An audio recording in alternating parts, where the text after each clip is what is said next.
Bon dia Sao Paulo, bon dia Brasil.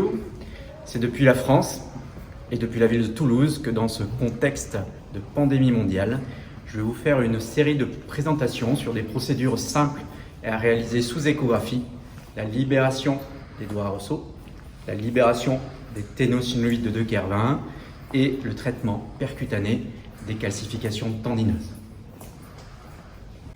Je vais commencer cette série de conférences par le traitement des calcifications tendineuses par ponction-lavage sous guidage échographique.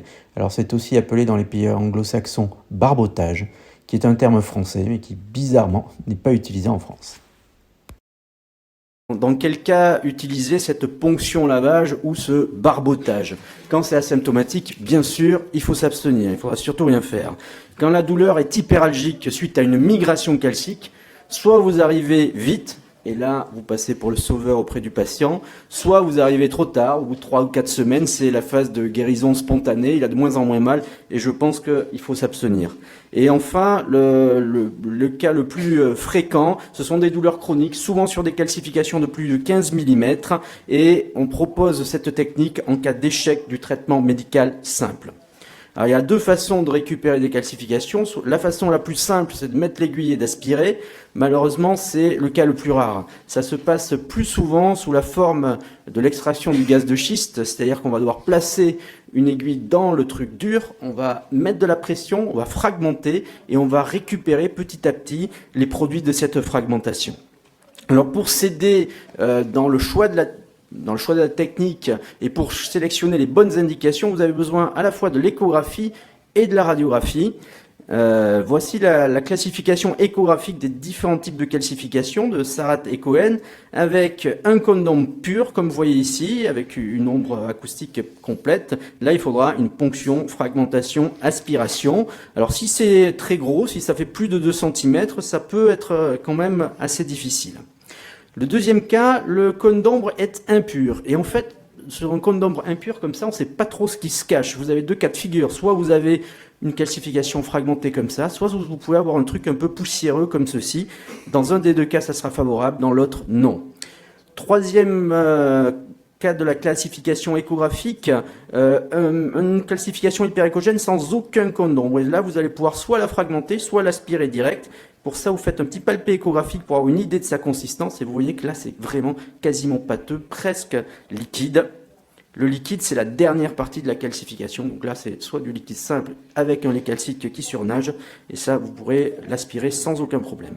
Donc là, vous voyez que la dureté dans la classification va diminuer de la gauche vers la droite. La classification radiographique n'est pas du tout à négliger. Moi, personnellement, je me fie presque plus à la classification radio qu'à la classification écho pour choisir mes patients. Dans le type 1, 20% des cas, on a des contours nets homogènes de la calcification. Il y a une seule calcification. Donc là, c'est ponction, fragmentation, aspiration. Dans le type B, 44% des cas, mais c'est polylobé. Ça sera plus difficile. Vous n'aurez peut-être pas la capacité de vider tout. Donc, il va falloir cibler la calcification douloureuse. Vous appuyez avec votre sonde, vous regardez la plus douloureuse et c'est celle-là que vous allez cibler. Dans le type C, les contours sont festonnés, inhomogènes.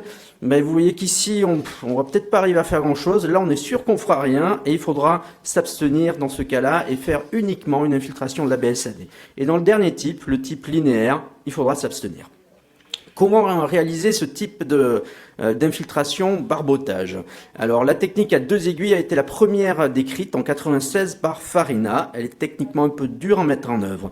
On lui préfère ici en France la technique dérivée de l'équipe canadienne francophone, publiée en 2001, avec une seule aiguille. Le calibre des aiguilles, suivant les séries, c'est entre 16 et 25 avec une moyenne à 18 G. Personnellement, j'utilise soit 18, soit 19. Et l'infiltration de la BSAD en fin de geste est réalisée dans 80% des séries.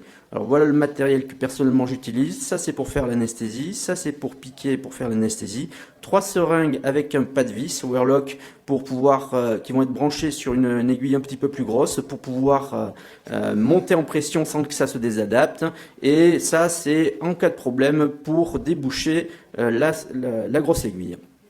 Donc un petit tuto en schéma. Vous commencez par faire l'infiltration de la BSAD, environ 5 cc. Puis vous en mettez aussi un petit peu sur le trajet. Ensuite, l'aiguille un petit peu plus grosse et vous allez la placer au centre de la calcification. Vous montez en pression et là, le but, c'est d'arriver à avoir une petite cavité, à faire apparaître cette petite cavité. À partir de ce moment-là, vous poussez sur le piston et vous relâchez. Vous poussez, vous relâchez. Vous pouvez aussi pousser avec la sonde. Et vous voyez que des débris calciques vont remonter dans votre seringue. La cavité devient de plus en plus grosse, le pourtour calcique de plus en plus fin. Quand il n'y a plus rien qui revient, puisque vous avez vu que vous avez 3 seringues, donc quand dans la troisième, il n'y a plus grand-chose qui revient, vous pouvez vous dire que le geste est satisfaisant, vous reculez et vous injectez votre ampoule de cortisone dans la BSAD, mais il y en a toujours un petit peu qui part aussi dans la loge calcique. On peut envoyer des petits débris un peu partout en faisant cette technique. Il faut prévenir le patient qu'une recrudescence des douleurs est tout à fait possible la nuit ou le lendemain de la procédure. Alors, quelques trucs personnels. Le truc numéro 1, c'est quand vous piquez, vous n'arrivez pas à pousser du tout. Et là, c'est que le piston est bouché. Et là, vous prenez le mandrin de votre aiguille 22G et vous le débouchez. Alors, je pensais que j'avais trouvé ce truc-là, mais en relisant le livre de Jean-Luc Drapé et d'Henri Hérini, j'ai vu qu'ils utilisaient exactement la même technique. Deuxième, on revient au cas précédent. Deuxième petit truc, quand votre paroi calcique est très épaisse et que vous n'arrivez plus à la déliter, vous pouvez gratter un tout petit peu avec l'aiguille, pas trop, il ne faut pas abîmer le tendon, et récupérer encore des morceaux. Troisième truc, sans le vouloir, vous allez transfixier la calcification parce que le cône d'ombre vous a masqué la pointe, vous ne savez pas que vous êtes passé au travers. Alors là, le problème, c'est que vous n'arrivez pas à monter en pression parce que ça fuit. Donc, vous essayez de repiquer et de revenir au cas précédent. Parfois, vous n'y arriverez pas et vous ferez simplement une infiltration de la BSAD. Alors, le patient est allongé pour éviter le malaise vagal et pour avoir une plus grande stabilité. Et personnellement, j'ai tendance à l'allonger sur le côté parce que tous les sites de calcification sont accessibles, le subscap, le supraépineux, l'infraépineux. Et vous pourrez à volonté modifier la rétropulsion de l'épaule du patient pour mieux exposer votre calcification et l'aligner dans le grand axe à la fois de votre sonde et de votre aiguille. Alors, quelques exemples concrets avec ce patient de 56 ans. Vous voyez, c'est une calcification type AB de mollet. On va se mettre en plein centre. J'appuie sur ma seringue et vous voyez que la cavitation apparaît, dans le petit cœur qui bat, et puis de plus en plus grande la cavitation avec une paroi calcique qui devient de plus en plus fine. Voilà le résultat en image, cette fois-ci versant aiguille. Vous voyez, vous appuyez comme ça et vous n'aspirez pas, ça reflue tout seul. Tac. Vous pouvez appuyer un peu avec la sonde pour aider le mouvement. Voilà ce que vous récupérez. On va faire un petit zoom après. Chanque de seringue, elle est propre. Et voilà les débris que vous arrivez à aspirer de cette façon. Quand vous pensez que vous avez fait de votre mieux, vous reculez votre aiguille, vous mettez dessus la petite seringue de cortisone, d'iprostène, et vous infiltrez la BSAD. Et vous allez voir qu'il y en a aussi qui passent dans la loge calcique. Voici les débris que vous allez récupérer en faisant ça. Vous voyez ces petits débris ou du lait calcique. Alors voilà quelques résultats en images avec en avant-après. Donc ici, c'est le jour même. Hein. Donc là, on avait un grade A, on passe à un grade C. Ici, dans ce cas, on avait un grade B avec 2 morceaux et on passe à un grade C avec des débris un peu plus importants, mais c'est plutôt un bon résultat. Là, c'est pas mal. Hein. Elle était très grosse et vous avez une espèce de reliquat fantomatique de votre calcification ici. Ça marche pas toujours aussi bien. Voici une patiente de 47 ans qui revient 5 mois après. Donc là, c'est J0, là, c'est J5. Vous avez attaqué cette partie-là, vous avez eu un petit peu là, mais vous voyez qu'il en reste quand même pas mal. Elle revient pour des douleurs. Alors voilà la calcification telle qu'elle se présentait. La portion douloureuse, c'était ça, en passant la sonde.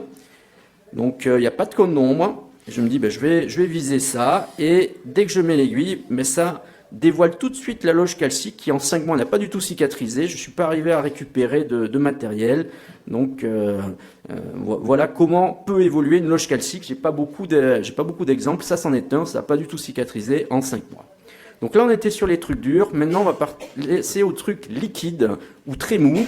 Et c'est pas forcément moins violent d'un point de vue clinique, même au contraire, c'est des cliniques très brutales avec une migration qui est possible dans la BSAD, dans l'os ou à la jonction myotendineuse des tendons. Donc voilà une migration dans la BSAD. Vous remarquez ici la partie dans le tendon, ici la partie qui flotte dans la BSAD ou peut-être dans une néobourse à côté de la BSAD. Voici la correspondance en IRM. En échographie, on voit très bien la portion calcique intratendineuse, la portion extratendineuse avec un surnageant ici, avec un niveau lait calcique liquide. Vous avez tout à fait le droit d'aller là-dedans, de ponctionner directement sans fragmenter. Vous obtenez ce type de liquide. Voilà la procédure en temps réel. Donc on va dans la partie liquide qui est en train de migrer et vous voyez qu'on arrive à la vider complètement. Et en fin de geste, on injectera une ampoule de cortisone.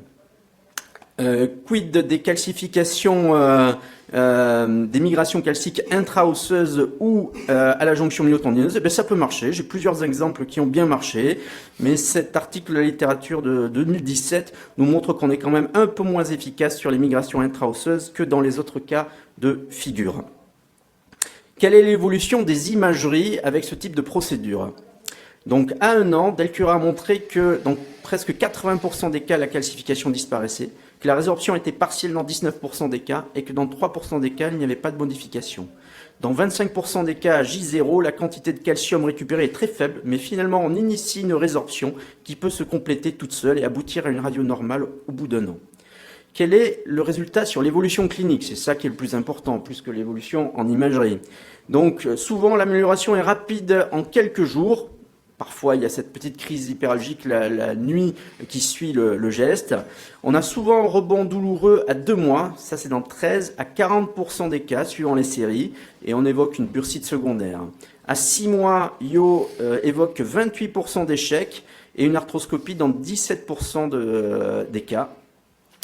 Pour Delcura et Farine, il y a un très bon résultat à 1 an entre 74 et 91% des cas. Alors quelles sont les complications? Elles sont assez peu nombreuses, 10% et pas très graves. C'est une épaule gelée, c'est une capsulite dans 0,2 à 2% des cas et c'est une bursite dans 7% des cas. Et puis quand ça marche pas, il faut se poser la question, est-ce qu'il n'y a pas autre chose? Est-ce qu'il n'y avait pas autre chose initialement ou est-ce qu'il n'y a pas autre chose au moment où le patient a mal, un conflit, une rupture? Alors l'épaule n'est pas le seul site de calcification dans le corps, il y en a plein d'autres, et notamment pas mal au niveau de la hanche. Voici un exemple de calcification qui migre au niveau du grand fessier. Voici un exemple au niveau du droit fémoral. Voici un exemple au niveau du moyen fessier, avec dans ce dernier cas une aspiration qui avait donné un bon résultat clinique, puisque la douleur était très aiguë dans ce cas-là. Ce n'est pas non plus limité au tendon, ça peut se retrouver dans les ligaments. Voici un exemple au niveau du ligament collatéral médial du genou. Vous voyez que vous avez en scanner l'aspect d'une migration calcique avec quelque chose de peu dense, un fond, là, un résidu au fond qui est beaucoup plus dense, l'IRM correspondante. Alors, on a tergiversé, le patient est très mal initialement. 1,5 mois après, il a son rendez-vous pour faire la ponction. Donc, voici l'aspect. Donc là, on est dans un type B, des cônes d'ombre impurs. Il y a quand même pas mal d'inflammation. Il a moyennement mal, mais devant notamment le Doppler, je décide de faire le geste. Je mets l'aiguille en place et directement, la loge calcique qui s'était détergée toute seule s'ouvre. Je n'ai récupéré absolument rien dans ma seringue. Et voici le résultat en radio. J'aurais peut-être dû lui faire la radio avant, ça lui aurait évité d'avoir une ponction. Dernier exemple, un petit ligament au niveau d'un doigt. Donc vous voyez ici la correspondance parfaite entre la radio et l'écho. Et vous voyez que là c'est avec une aiguille 25G. Je rentre dans la calcif alors qu'il n'a pas de cône d'ombre. Je prévois donc qu'elle va être plutôt relativement molle. Vous voyez qu'on arrive à faire le petit cœur qui bat assez vite et que en milieu de procédure, on a quasiment presque tout détergé. Je gratte un peu les bords avec l'aiguille pour finir la détertion. Et voilà le résultat auquel on aboutit. Donc il n'y a presque plus rien et la patiente a très bien évolué. Que retenir de tout ça? Pour moi, la radiographie permet de sélectionner les bonnes indications et elle est à faire le jour du geste, car elle peut se modifier vraiment entre la prise de rendez-vous et le jour J. Donc les types A et type B de mollet sont accessibles à une ponction fragmentation aspiration. Alors c'est plus difficile si ça fait plus de 2 cm. L'échographie permet de prévoir la dureté, de dur à mou de la gauche vers la droite. Pour la migration calcique, soit vous arrivez vite et vous passez pour un sauveur, soit vous ne faites rien et ça guérit tout seul.